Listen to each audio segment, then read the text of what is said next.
Salut ma poule, bon j'espère que tu vas bien, hein. Prends ton mal en patience, t'as vu, on est sur la bonne voie là. On est en phase du déconfinement. Les choses avancent plutôt bien.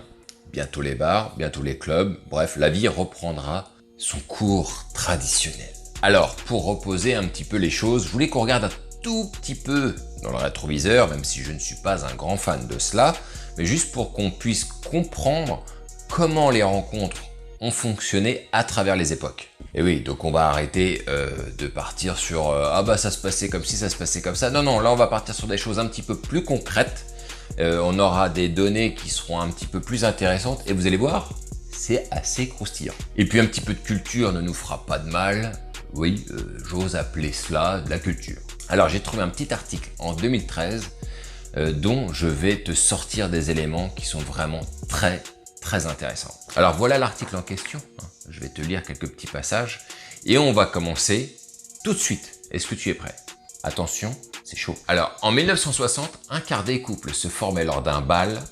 Sinon, on épousait son voisin, l'ami d'enfance ou le fils du notaire du village. En gros, quelqu'un que l'on connaissait ou qui faisait partie de son cercle de fréquentation. Quelle époque! Mais quelle époque! C'était une époque où si tu rencontres une chatte dans ta vie, déjà, estime-toi heureux. Et si le train passe une fois, il ne repassera probablement pas deux fois. Donc tu as intérêt à closer ta cible, mais de manière chirurgicale. Et tu comprendras bien que la notion de nexter la fille n'existe pas. Non, t'as pas cette souplesse à ce moment-là. T'as rien. Ça passe ou ça casse. Faut que ça passe. Mais écoute bien, car la suite est encore plus passionnante. Dans les années 80, nos parents ont délaissé les bals pour les discothèques, donc les clubs. 13% des rencontres avaient lieu sous une boule à facettes, 14% devant l'amphithéâtre de la fac et 12% à la machine à café du bureau. Alors, tout ceci fait 39%. Quid des 60% restants? Est-ce toujours via les biais ou les approches en public? Ce n'est pas expliqué. Vous vous doutez bien que j'ai ma petite idée sur la question, évidemment. Ce qui veut dire, grosso modo, que si tu n'es plus dans le circuit scolaire, il ne te reste plus que les clubs ou la machine à café, c'est-à-dire le taf, pour faire des rencontres. Alors, la suite est intéressante puisque tu vas voir qu'on commence petit à petit à s'approcher de notre époque. Ok? Alors ils disent, en 2013, l'étude de l'INED révèle que le lieu le plus probable pour une rencontre amoureuse est, roulement de tambour, la soirée entre amis. 18% des couples auraient fait connaissance ainsi verre à la main. Suivent de près les bancs de la fac avec 15%, les lieux publics avec 15% également, et enfin les boîtes de nuit avec 11%. Tu te rends compte? 11% pour les clubs, c'est pas mal. Ce qui me surprend, c'est que les lieux publics ne sont cités qu'à cette époque, et j'aurais aimé avoir un petit peu plus de data quand même sur les époques précédentes. Ça aurait été intéressant pour nous. Et oui, donc peut-être que l'article il est comme ci comme ça, hein. Mais bon, j'ai rien trouvé d'autre. Mais ça me paraît quand même assez proche de la réalité, mine de rien. Alors ils disent ensuite, le premier partenaire sexuel est aujourd'hui généralement distinct du premier conjoint.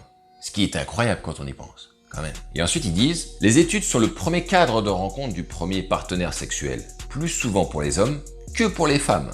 39% contre 25%. C'est marrant, hein. Ces dernières sont en revanche plus nombreuses que à rencontrer leur premier partenaire sexuel dans des soirées entre amis. 15% contre 10%. Ça veut dire que lorsqu'elles cherchaient à faire du rodéo pour la première fois, elles allaient toutes à des soirées entre potes. Ensuite, les lieux de la vie quotidienne, études, travail, lieux publics réunissent plus de 60% des rencontres pour les hommes contre moins de 50% pour les femmes. Ensuite, ils disent, plus on est diplômé, plus on a de chances d'avoir rencontré son premier partenaire sexuel dans un cadre scolaire. Le lycée, généralement. Lorsqu'on est peu diplômé, les rencontres dans les lieux publics et les lieux de danse sont plus fréquentes. Et je suis totalement d'accord avec ce qui est écrit, puisque je suis vraiment bien placé pour vous en parler les gars. Et c'est un sujet qui est rarement abordé. Lorsque tu quittes le système scolaire tôt, ta manière de rencontrer des femmes va être vraiment différente, pour ne pas dire quasi totalement différente, comparé à ceux qui restent dans le circuit scolaire qui vont faire des rencontres dedans. Et oui, au lycée et à l'université, c'est un vivier, il faut pas se mentir. Et là, ils disent quelque chose de très intéressant en titrant « Internet pas si favorable que ça aux rencontres ». La grosse surprise de l'enquête, c'est qu'Internet, contrairement à ce que l'on pourrait penser, ne fait pas de miracle. Si des rencontres ont bien lieu, beaucoup ne passent pas la nuit ou donnent lieu à des relations extra-conjugales. En effet, seulement 7% des couples français se sont rencontrés via Internet. Tu te rends compte? C'est pas si loin 2013, même si les applications de rencontres n'étaient pas développées comme aujourd'hui. Et aujourd'hui, comparé à 2013, les gens avouent de manière très tranquille qu'ils sont inscrits sur une application de rencontre. Alors qu'avant, c'était totalement honteux. Déjà en 2013, les gens te le disaient avec un peu de difficulté. Là maintenant, en 2020, ouais, j'ai un profil Tinder, pas de souci.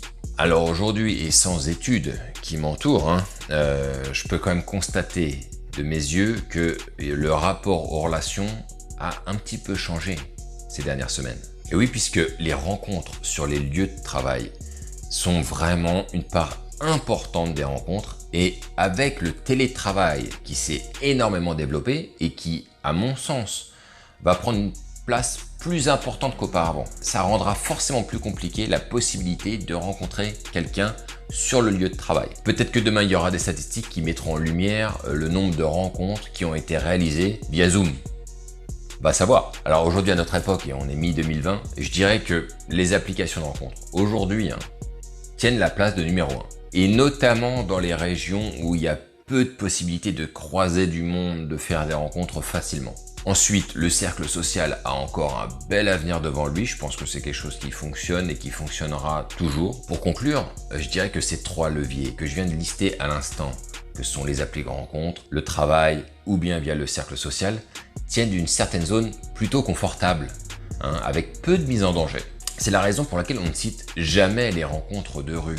Un petit peu plus pour les bars, mais de manière très faible, et les clubs identiques. Parce que là aussi, il y a une certaine prise de risque dans les bars ou dans les clubs qui refroidit beaucoup de personnes. C'est pour cela que ces 3 leviers avec la prise de risque maximum baissent d'année en année. C'est plus dans l'air du temps de prendre des risques comme ça. Tu sais, moi, à titre personnel, où est-ce que je me situe et où se situe cette chaîne. Donc bientôt, je parlerai des bars, c'est un sujet qui m'intéresse beaucoup et que je voudrais développer sur cette chaîne. Mais je voudrais aussi, et là c'est un sujet qui me tient vraiment particulièrement à cœur, ce sont les clubs. Allez, j'espère que cette petite vidéo vous aura plu. Je vous dis à la prochaine les gars, tenez bon et vive le game!